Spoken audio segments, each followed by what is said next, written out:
Chriselle was fighting again across the table, one of these like dinners that they go to, and when they were like throwing insults, I guess, at each other, like biting at each other, Nicole says like something about Chriselle's parents who have passed away from cancer. I think both of them. Nicole brings up Chriselle's parents and says like, oh, they used to do drugs, because Chriselle brought up that Nicole does drugs. It's just a whole like unnecessary arguments, but there's no reason to bring someone's parents into it, and especially if it's like a sore point because they were like addicted to the substances and they have passed away. Like, why? It's a reality TV show, like find something else like to say are ugly or something. Basically because of that, Jason talks to Nicole's let go, she leaves the show. Obviously she's still like doing real estate as her career, but like she's left Selling Sunset for good. And then we later on find out that Nicole is moving to Nashville. You guys, literally every single like influencer or person who makes money online is moving to Nashville. Literally. I think it's because it's either like Texas or Nashville, because Tennessee, because I think there's no like income tax or something, like I don't know. It's for tax reasons, and I feel like that's probably why she's also moving there. I feel like it's such a trend that I've been seeing. But yeah, she basically moves. It's all good. It's fine. What else happens? Chelsea and Brie don't like each other, even though again I feel like whatever. It's not that big of a deal, but yeah. Chriselle shows people a lot of different listings. I feel like her clients are pretty interesting because she knows a lot of celebrities. She shows Tinashe a house, another Chris Appleton, which is like he's a hairstylist house, and she actually shows Jojo Siwa a house and also sells Jojo Siwa's home. And Jojo Siwa's house was like crazy. Like, I mean, if you look it up, you will see pictures. Like, there was an entire room full of Jojo Siwa merch that literally needs to be in a museum. It has to be in a museum. Someone's ruining the sofa right now.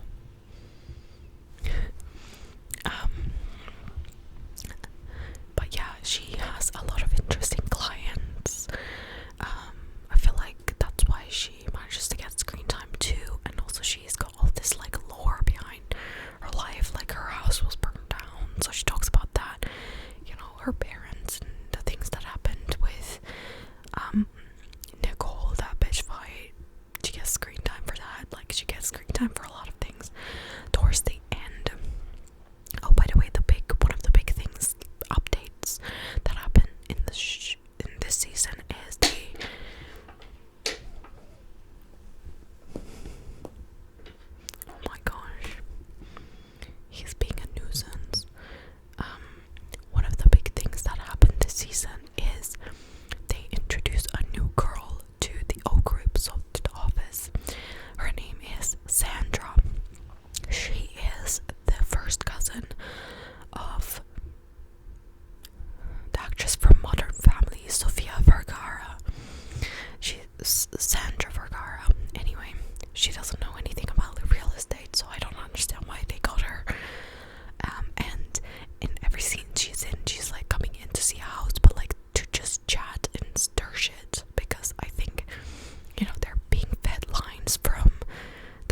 does is meet every single person, talk to them one-on-one, and then they're like in groups. Clearly they're trying to make 2 groups.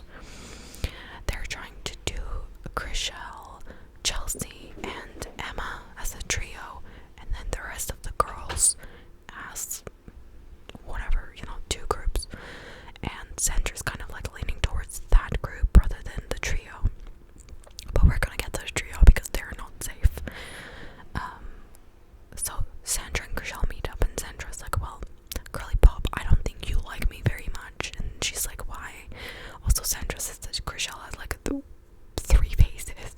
And Sandra, you're right, but literally you do, because all of you women have so much Botox injected into your face, you cannot make expressions. One of the things about the show that like really like not like upsets me, but it's kind of annoying because it's a industry that is female led. Like there's a heavy female presence, and it would be amazing to see these women own their beauty, their natural beauty, and even if they get enhancements, not change the whole like shape and look of their face to the point that they have no expressions and their faces look like it's so stretched out. Like I look at the first season and I look at the girls now who remain, like Mary and even Chriselle, and how different they look. Like Mary looks so different to me. She's gotten so much lip filler as well. It's like you really don't have to go overboard, but I think people just get used to their new normal and then they have to up it and up it. And I'm just like, you all are beautiful. Like you don't need this much work done. But she was saying how Chriselle doesn't have that many faces. Neither do you, because you are also full of lip filler and Botox, and so is the next woman. Like you don't have any expressions, and it's kind of like annoying because the only way they can do it kind of like a facial expression is like if they roll their eyes or like blink. or Mary's expressions are absolutely hilarious because she kind of does like a head thing. you have to watch it. It's just, yeah, it's like deciphering, are they happy or are they sad or are they angry or are they concerned? You will never know. Anyway, so Sandra's like, Chriselle, I don't think you like me. Chriselle's like, why do you say that? And then she brings out like this, well, she does it in a weird way. She could have just said it, but to be dramatic, she brings out this driver's license picture. She's like, do you know this person? Sandra's like, no, I don't. Chriselle's like, well, I know that this person knows you because this person's my assistant, and she said that you used to live in the same like building and you keyed her car. And Sandra's like, oh my god, why would you say that? I would never key anybody's car. I don't know who to believe. It could have been anybody that keyed the car, unless they're, she's on tape and she saw her do it. I don't know what the assistant said. Like, maybe she just believes that she keyed her car because they didn't get along as neighbors. But who knows? Maybe it was a random person. Who knows? Like, these things happen. Anyway, Sandra starts crying like a minute later, but they kind of like not make up, but ended on a usual note when Chriselle's like, you have to like have thick skin to survive this office. I think you have to have thick skin to survive this circus of a reality show. Honestly, that's the truth, because the office is fine. They're selling homes. It's all good. But the producers and the meddling in their lives with this drama, they really have to know how to compartmentalize themselves and not let it affect their actual life, because we know it's not real. Like, the drama is grasping at straws. That's how bad it is, because it's like the littlest thing. Like, who gets angry at being sent flowers and then makes it a whole deal? Literally, in the last episode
this was one of the topics as well. Emma's boyfriend is controlling.